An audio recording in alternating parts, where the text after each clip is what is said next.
Hello, my name अभी और आप सभी का मेरे बी अभी अवेयर में चैनल में स्वागत है। आज हम चर्चा करेंगे बेहद महत्वपूर्ण विषय पर, जो कि आज पूरा विश्व इस बात से लेकर भयभीत है कि क्या तृतीय विश्व युद्ध की शुरुआत के लिए रूस कदम बढ़ा चुका है। जी हाँ, आइए आज हम आपको बताते हैं कि रूस, अमेरिका, ब्रिटेन या अन्य मित्र राष्ट्र इस बात से भयभीत क्यों हैं कि रूस ने यूक्रेन की सीमाओं पर लाखों फौजें खड़ी कर दी हैं। इसी के संदर्भ में ब्रिटेन भी हजारों टैंकर, हजारों लड़ने वाले पैटर्न टैंक जैसे टैंकर यूक्रेन को सपोर्ट करने के लिए भेज चुका है। आपको ये चीज़ें मैं मैप के थ्रू समझाता हूँ। चलिए देखते हैं।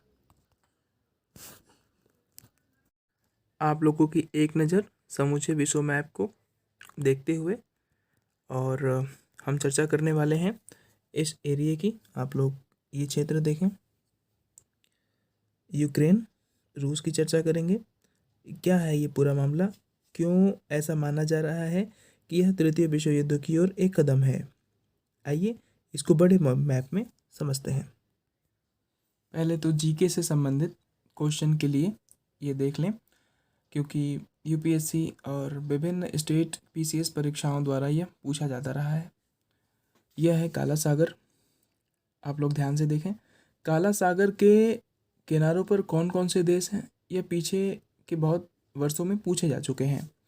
आप ध्यान दें, यह रूस है ना, यह जॉर्जिया है जो कि इसके पूर्व तरफ है। ध्यान देने वाली बात यह है कि पश्चिम तरफ में रोमानिया है, यूक्रेन का भी कुछ हिस्सा शामिल है, बुल्गारिया है। उत्तर के भाग में रूस और यूक्रेन दोनों हैं और दक्षिण के भाग में टर्की है। आप लोग ध्यान से इस बात को नोटिस कर लें, चाहे तो आप वीडियो पॉज करके भी देख सकते हैं। ध्यान देने वाली बात यह भी है, क्योंकि यह एरिया चर्चा में बहुत है, इसलिए यह करंट अफेयर्स का भी एक पार्ट है और इसे आप नक्शे के द्वारा ही पढ़ें। ध्यान दें। अब हम बात कर लेते हैं कि आखिरकार रूस यूक्रेन की सीमा पर तनाव क्यों है। ध्यान दें कि यूक्रेन, बेलारूस, लिथुआनिया, लाटविया और ये बहुत सारे यूरोपीय देश नाटो के सदस्य हैं। नाटो अमरीकी संगठन है जो कि द्वितीय विश्व युद्ध के बाद चर्चा में आया और इसका उद्देश्य है कि नाटो के सदस्य जो हैं, जो हस्ताक्षरकर्ता देश हैं, उन पर अगर कोई गैर नाटो कंट्रीज़ अगर अटैक करती हैं, युद्ध करती हैं, तो नाटो में जितनी भी कंट्रीज शामिल होंगी नाटो संगठन में, वो सब मिलके उस कंट्रीज़ पर हमला करेंगी। वह अमेरिका, ये संयुक्त राज्य अमेरिका है, नाटो इस देश का संगठन है, अर्थात मतलब संयुक्त राज्य अमेरिका द्वारा बनाया गया है।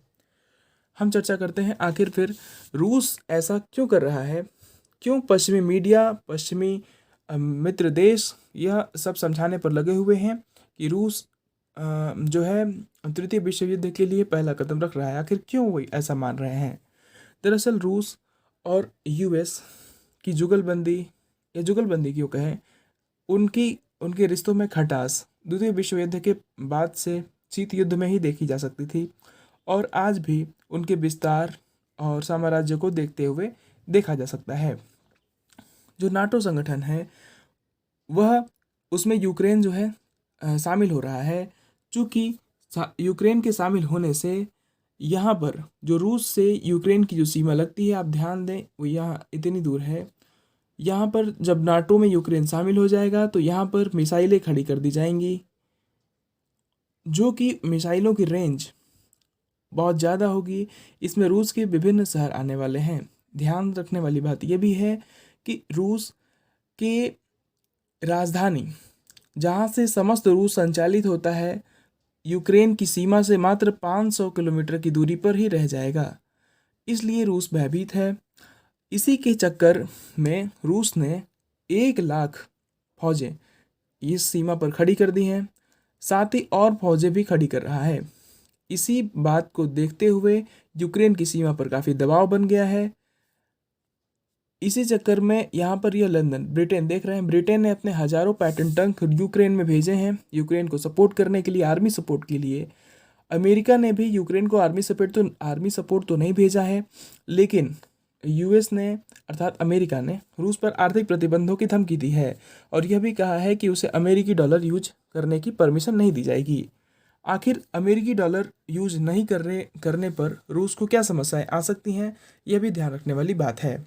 दरअसल समूचे वैश्विक व्यापार जो हैं, सभी कंट्रीज ये मानती हैं कि अमेरिकी डॉलर के द्वारा ही एक दूसरे को मुद्रा दी जाएगी और उससे व्यापार किया जाएगा। अब ऐसे में कोई अपनी स्थानीय मुद्रा के साथ अकेले एक दूसरे से व्यापार कैसे कर सकता है, यह एक बड़ी चुनौती है। यहाँ पर यह जो है इसलिए भी देखा जा रहा है कि अगर अमेरिका कह रहा है कि रूस अपनी सेना पहले पीछे करे, जबकि रूस ऐसा कह रहा है कि यूक्रेन नाटो में शामिल नहीं होगा और अपनी मिसाइलें यहाँ तैनात नहीं करेगा, तब रूस पीछे जाएगा। देखने वाली बात यह है कि भारत का इसमें क्या योगदान है, चूँकि भारत ये रहा और भारत इस पर पैनी नज़र बनाए हुए है। अभी विदेश मंत्री एस जयशंकर ने बयान दिया है कि भारत दोनों पक्षों को देख रहा है, पैनी नज़र बनाए हुए है और वो दोनों पक्षों से बात कर रहा है। लेकिन यहाँ पर अगर ऐसी स्थिति में अगर युद्ध होता है तो कौन किस गुट में जाएगा, ये भी देखने की संभावना अति अधिक है, क्योंकि रूस ने अभी चीन के साथ हाथ मिलाया है। इसका मतलब ये है कि एशिया की जो राजनीति है, भू राजनीति है, वो रूस और चीन के संदर्भ में ही होने वाली है।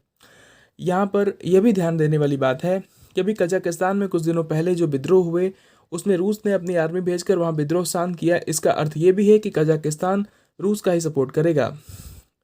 यह भी एक महत्वपूर्ण चर्चा का विषय है, हम कभी इसके बारे में बाद में चर्चा करेंगे, परंतु अभी हमने ये चीज़ें समझी कि रूस, यूक्रेन और अमेरिका आखिर पूरे विश्व की समस्या आखिर इस पर क्यों है। तो ऐसी अवेयरनेस जानकारियों के लिए आप मेरे चैनल पी अभी अवेयर को सब्सक्राइब कर सकते हैं।